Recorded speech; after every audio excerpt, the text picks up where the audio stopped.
and they put the knife to her throat. The officer had seen it, so the officer turns around and I guess is in front of the lady, and he's telling to let go, let go. They said he gave several commands for the lady to release the hostage. So she didn't, so he shot her in the head. And both parties went down. Yeah, while she's holding someone hostage, like 2 inches from her face, you shot this woman in the head, a mentally ill. I guarantee you, who's gonna freaking take somebody walking down the middle of the street during the day and freaking put a knife up to somebody?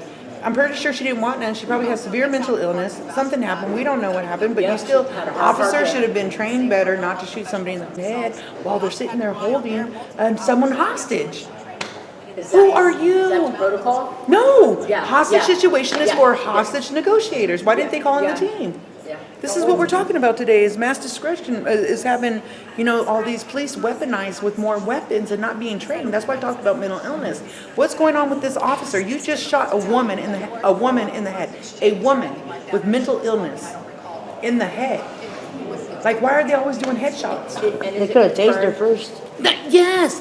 Dude, tasing? You could have waited for other people to come and help be backup. Instead of being a superhero. Superhero. They said the girl that was held hostage has nothing wrong with her. She's perfectly fine. Probably They fucked up in the head now. unless she's one of us. We deal with so much crime and assault out here on the streets, we get used to it. So she might be another street family member, and she's like, oh, just another day in Fresno. It is. Somebody pulled a knife on me. You haven't had a knife pulled out today? Well, pull out a knife. And I was like, you got something bigger? Do you have something bigger than that? Because I'm just going to keep on walking if you don't. That's Fresno. Sad. And they just had this shooting, and now they're having to do all this stuff right here. That's too bad. This is so crazy. Did anybody die over this? She's gonna die. They said she's in head. grave Do what? we know any names? No. Grave condition? Oh, that's not good. Yeah, that means that she's gonna die. They shot her in the head. That's bad. You In want the critical, head. You want to hear critical. You don't want to hear grave. Grave. Yeah. They said grave condition. That means Dead. grave. She's going into the grave. That's the way I take it. Likely brain dead. Yeah. Shot in the head for having mental illness. I guarantee you she has severe mental illness. Why would you walk up beside somebody and just put a knife to their throat? Like, you gotta have some kind, it's not like criminalization. She's not probably out there to do all that stuff. They haven't talked about, she was talking about robbing her. They didn't say nothing. They just said, this is what happened. A woman walked up to an elderly woman, put a knife to her throat. The cop seen it. He gave her commands several times. She didn't release the weapon, so he shot her in the head. When she went down, she still had the knife and the woman. Everybody went down. The woman, the knife, and everything. They said she still had the knife in her hand when he shot her in the head. And when she went down, she still had the knife in her hand. So they had to disarm her, cut off her backpack, and try and do life-supporting procedure. What is that when you shoot somebody in the head? How are you going to... That's... what are you going to... CP? Was it Rocha? Just kidding. That part. There's got to be a fine line of when we start drawing our weapons. In his mind, he might have never been in that situation ever, right? There's situations where if I'm walking down the street and I see that, I'm going to try and talk to the person. Like, I'm not a cop. Like, somebody else probably already called him. I ain't got to do that because if I seen it, everybody else seen it. But de-escalate the situation. What is going on? What is going on? Like, what can I do for you to help you? Because I don't want to see this lady hurt. Like, what can we do? Like, I'll be in her place. I'll sit here and I'll talk to you. We can sit on the ground. Like, something, de-escalate the situation. But by showing up in uniform and pointing a gun at somebody who's probably escalated so high because she has a knife at somebody's throat, we don't know what's going on. We don't know if she's coming down off drugs. We don't know if she's on them. We don't know if it's a severe mental illness breakdown because they all look the same. A lot of diseases look like addiction. We just found out our friend is dying and he has Huntington's disease. Huntington's disease is you lose your mind, your memory, your skills, your bowels. You can't. So when he was walking around Fresno with shitty pants and busy pants and all this other stuff, and he forgot how he got to the other side of town, we thought it was drugs. We thought it was just drugs. Come to find out, he's had Huntington's disease and he's dying right now. And all this time, we just accepted him for him, regardless if he was using or not. Did he use it at times? Yeah. But majority of the Huntington's disease and everything that goes with Huntington's disease is the same sign of somebody that is using. So what are we doing in our world today? You know, we need to start learning about these diseases. There's so much health conditions that need to be addressed out here on the streets, and nobody's addressing them. COPD, Hutchinson's disease, cancer, diabetes. There's so much going on out here in the streets that they're just not paying attention. This is like really frustrating. But we won Wiki's case today. Yeah. And it's our 10-year anniversary. Boop, boop. 10 years I've been driving them fucking crazy. I ain't gonna do it for another 10 years. I'm gonna go to the state and I'm gonna change laws now for the next 10 years so I can make the city of Fresno do what I say. Because I'm gonna change laws to make them, because they don't pay attention to us. They don't pay attention to us.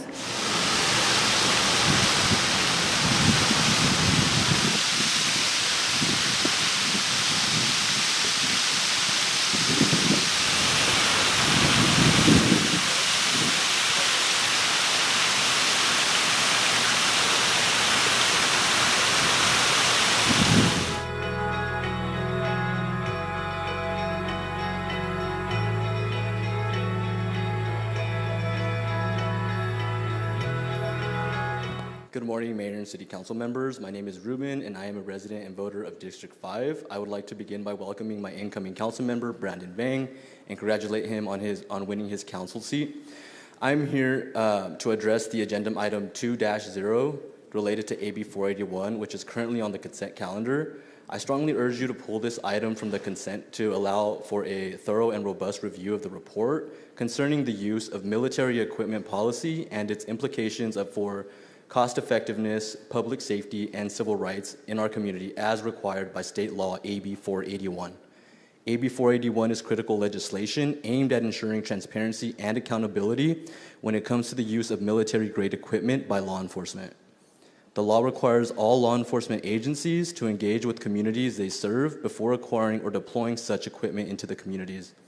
This is a vital conversation for our communities, as military equipment can dramatically change the nature of policing and can have significant impacts on the civil liberties and public welfare of our communities.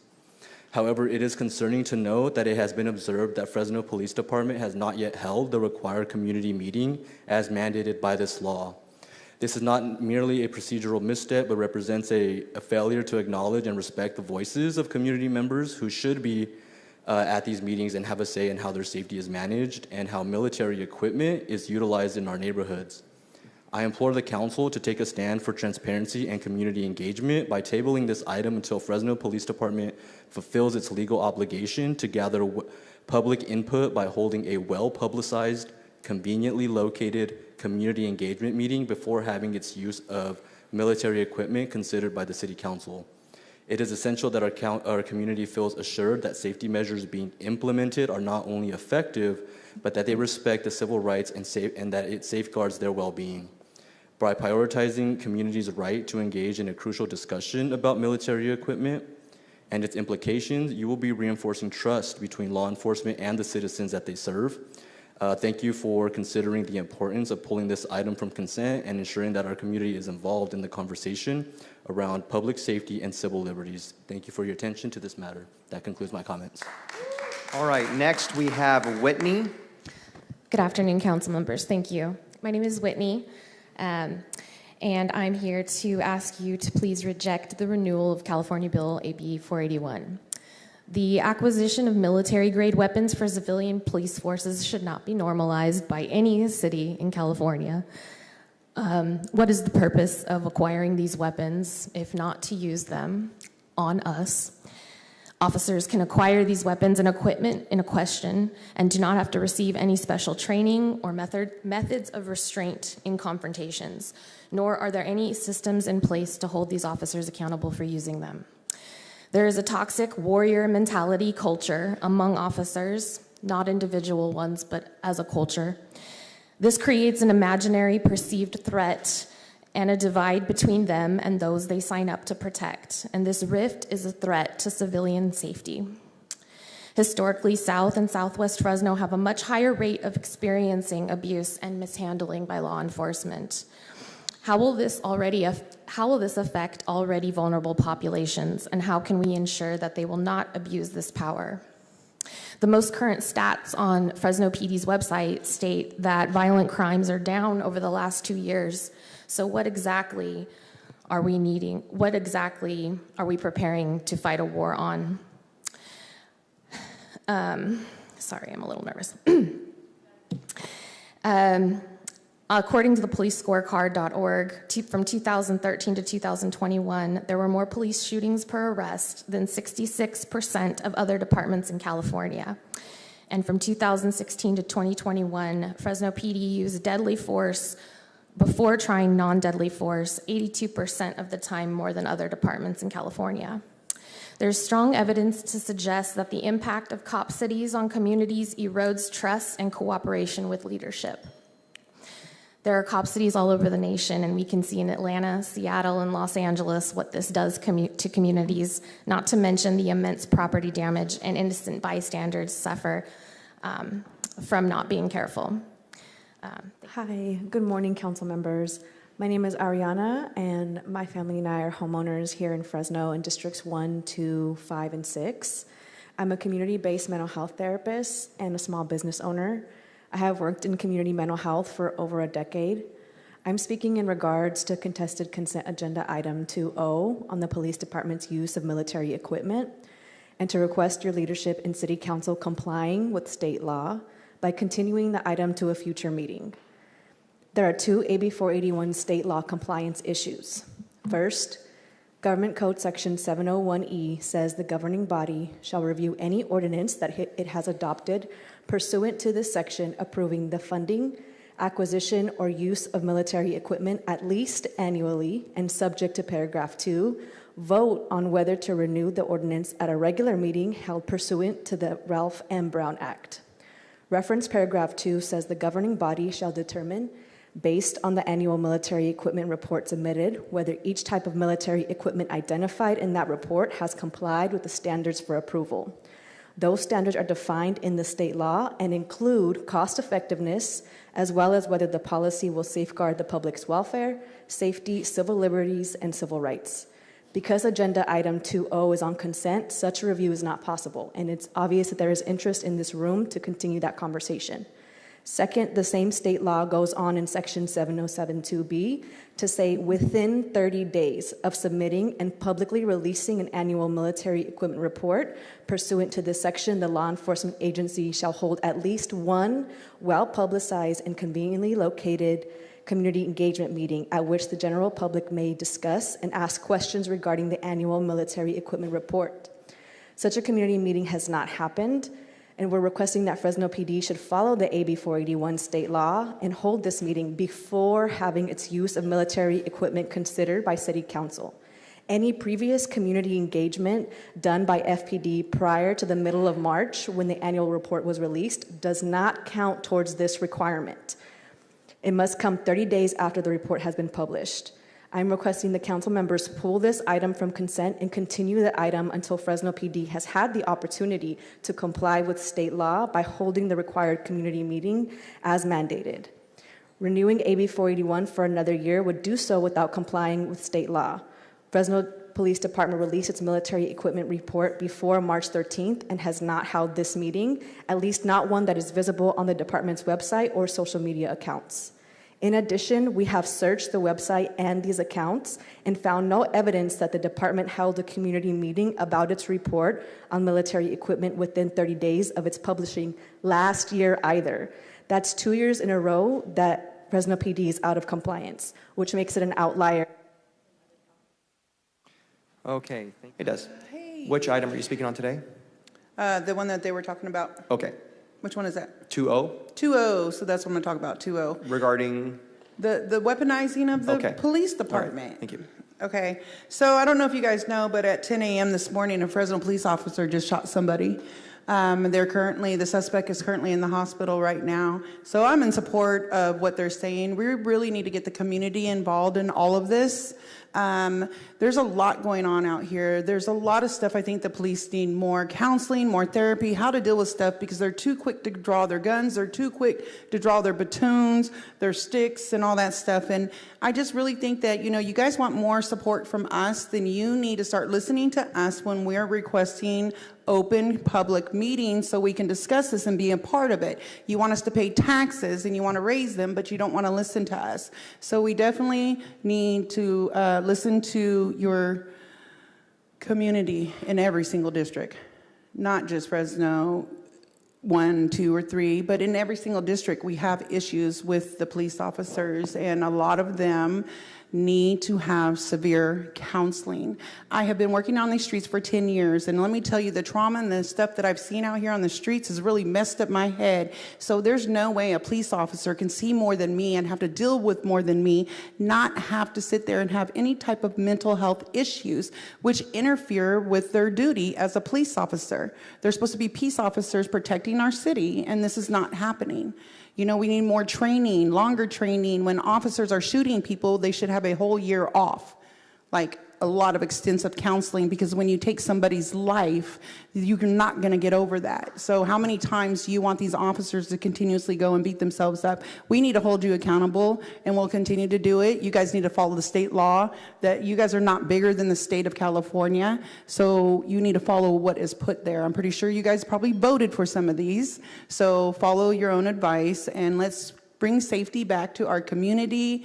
Let's stop weaponizing the police department, and also we won Wiki's case this morning. I just had to come here and say that at 10 o'clock I'm sorry, this morning. there'll be an opportunity during unscheduled communication for that, Des. I might not be here. Okay. But that was it. Well, good afternoon at this point. I'm Cindy Pimbino. I am with Fresno Homeless Union, and I am with Fresno Church, Christ Helping Hands. And I haven't been able to officially say hi, Mr. Richardson. Thank you for coming on board. And congratulations. I was rooting for you, Mr. Vang. So, 2-0 is a big concern. My concern is, why do we need to have these weapons when we have, like, the 144th Fighter Wing on guard at Fresno Airport? Isn't that their job, the military? Military. These are not military. These are police officers. Now, I'm in total opposition. I don't have a speech. But I'm going to tell you, being a victim of attack by a police officer, I'm glad he didn't pull a weapon on me. But many of them do need counseling. Many of them do. And the mental health is a big concern with this weaponization. It's a big concern. That's going to put people over the edge. So what you need to do is, like other supporters said, we need a meeting. We need to have some community meetings. You need to get our input in it, everybody.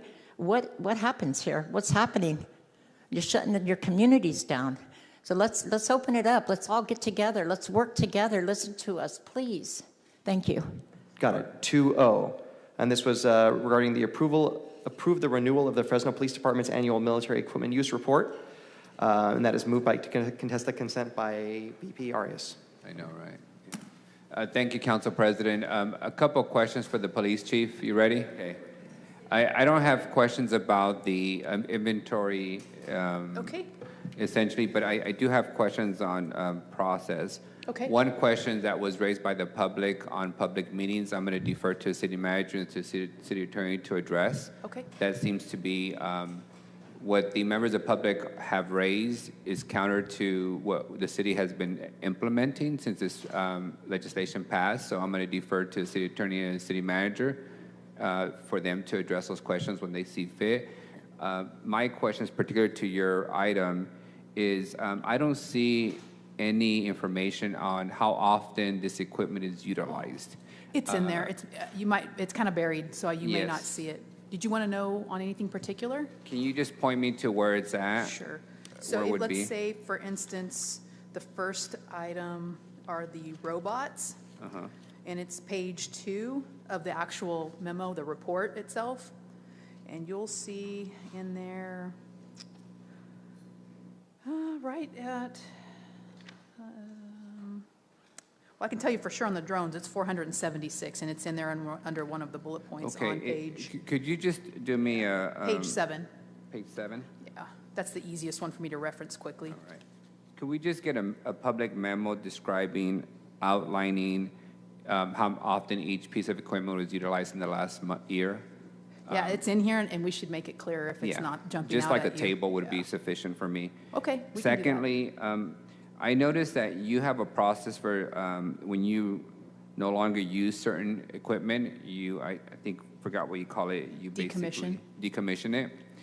And I'm assuming that if you're decommissioning a SWAT vehicle, you're not going to surplus it and sell it for public use, correct? Like you would a police vehicle?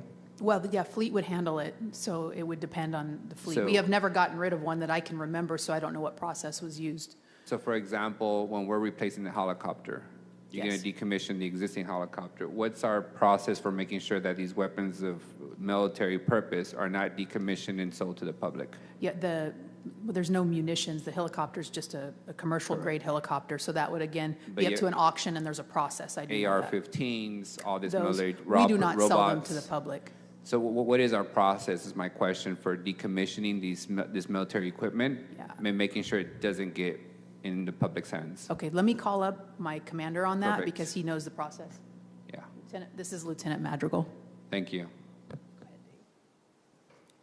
Honorable council members, normally on the military equipment, we don't sell them back to the public. If there is ever any type of weapons that are being sold to decommission, then we would sell those back to potentially we would sell them back to a law enforcement distributor.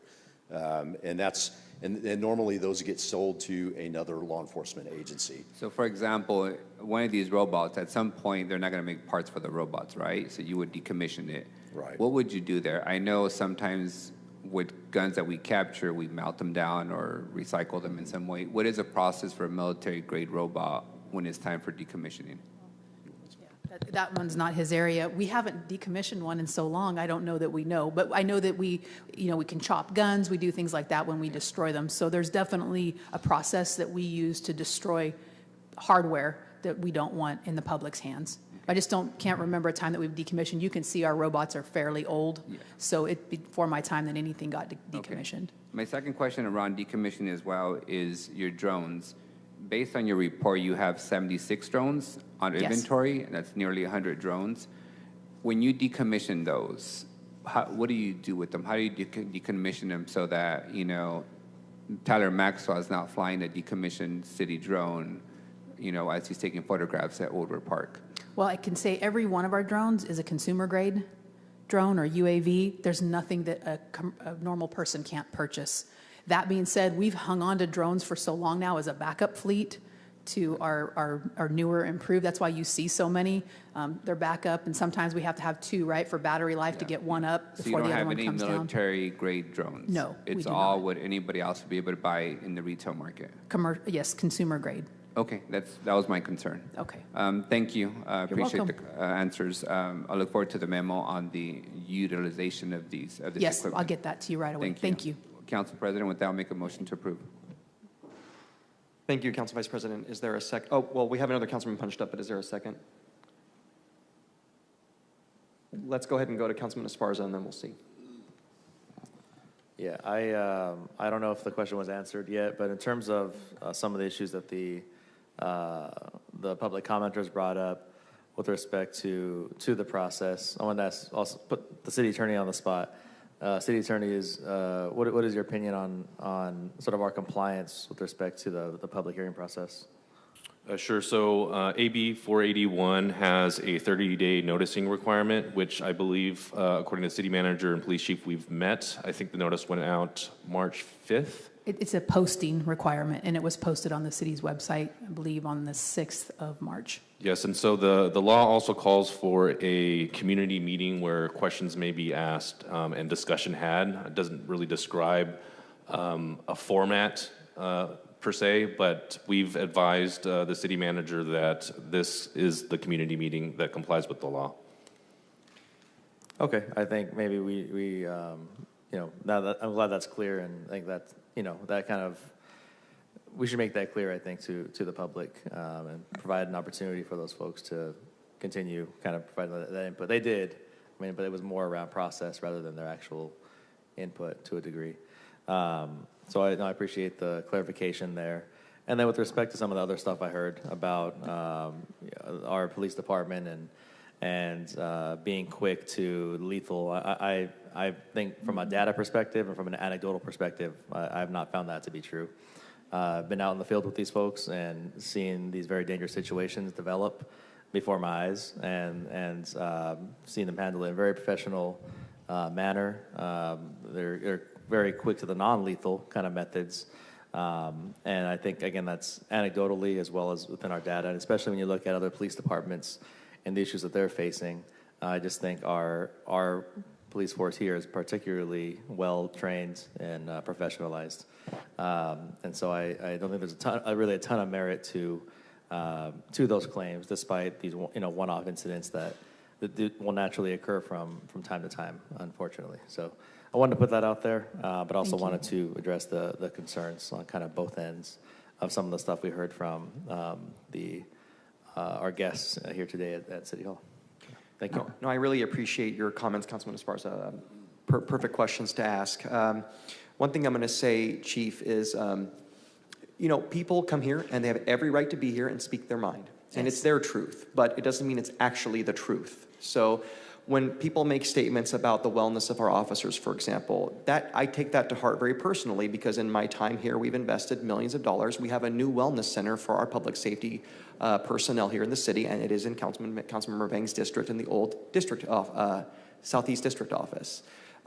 There is constant training. We have one of the best training centers in the region, if not the state.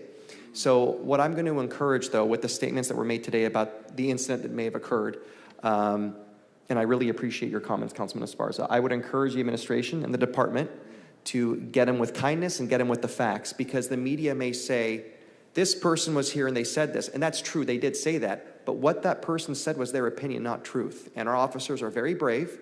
I can tell you there was an incident in my district in the Fruit and Herndon area about 1.5 years or 2 years ago.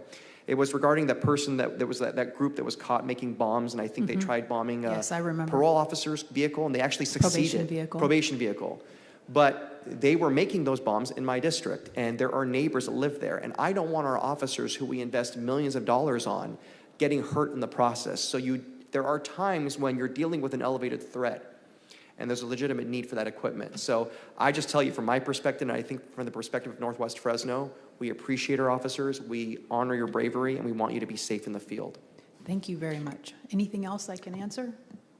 Council President, I'll second that motion. Okay, it's been seconded. Out of an abundance of, thank you, Chief. Out of an abundance of caution, we're not required to do this. I'm going to give one more opportunity for anyone in the public wishing to comment on this matter. Please come forward, and you'll have 3 minutes. Council President, I'm punched up. Can I say something? Oh, I'm so sorry. That's okay. Yeah, City Manager, I didn't see that. Thank you. That's okay. I just wanted to offer one more comment too about the militarization of the police. When we have criminals in our community who have military-grade weapons, there is no way that we are going to send our officers underarmed into our community to keep our public safe, going up against criminals who have stronger weapons than they do. That is not going to happen in this city. We put their lives in jeopardy. We put the public's lives in jeopardy. And I think if you look through the report, you'll see we don't use the heavy type equipment very often, except when there's an incident. When we just had a SWAT call 2 days ago, where we have to go out and it was a very serious situation where we have to lock down an entire neighborhood for the safety of the public and the safety of our officers. And no way are we going to send our officers into a situation where they are outmanned and outgunned. So I want to make sure that that's clear. Once we don't have criminals carrying around weapons like that, then perhaps there will be a day that we won't have to. But until that happens, we're not going to be outgunned in this city. That is a bold statement, and I applaud you, City Manager. Thank you for making that clear. Okay, now is the time for anyone in the public wishing to comment on item 2O. And you'll have 3 minutes. Hi, council members. Thank you so much for allowing some public response. So I just wanted to circle back that Fresno PD is an outlier in California. The vast majority of law enforcement agencies that we have reviewed conduct annual community engagement meetings on their use of military equipment as required by state law. The requirement is to hold the well-publicized, conveniently located community engagement meeting before having its use of military equipment considered by City Council. Thereby, this cannot constitute the community engagement meeting because no public questions can be answered in the Brown Act Council meeting. So I just wanted to circle that point back for folks, that the community feedback is meant to inform the policy of militarized use equipment, because I understand that folks are seeing this as like good or bad or criminals. But at the end of the day, these are weapons, right? They're not just equipment, they're not just tools. They're identified as de-escalation tools. And in 2019, Oliver Hernandez, as a Fresno resident, he was a young man who was having a mental health crisis. He allegedly was swinging an axe at his family, and they called the police department. By the time the police department arrived, the family had said they had de-escalated the situation and wanted support from mental health professionals. Fresno PD required the family to evacuate, and Oliver Hernandez, they fired chemical agents into his room. They shot him with a rifle and used rubber bullets. All of that is considered military equipment. All of that are considered weapons that were used on a Fresno resident having a mental health crisis. So I think that it's really important that this item be continued so that community engagement meetings can be had where people are understanding what is this equipment that could potentially be used on people having a mental health crisis, what is the de-escalation tactic, and what is the community's desire for the acquisition and use, as well as having some transparency. Miguel Arias raised some excellent points about the usage policy. Specifically, other people in the community who were not able to speak today have questions about how our data is being stored in our First and Fourth Amendment rights. So if that data on drones is being recorded, there's audio and visual, how is that data being stored? How is that data being used? How long is it being stored for? And those kinds of considerations. So I would encourage folks to have a continuation of this item for a later date to give Fresno PD the opportunity to comply and not be an outlier in California among other police departments. Thank you. Any other members of the public wishing to speak on this item? No one's coming up, and we don't see anyone here that wishes to speak, so we're going to go back to the council. Any opposition? There being none, the motion passes. Oh, we're back to 6-0.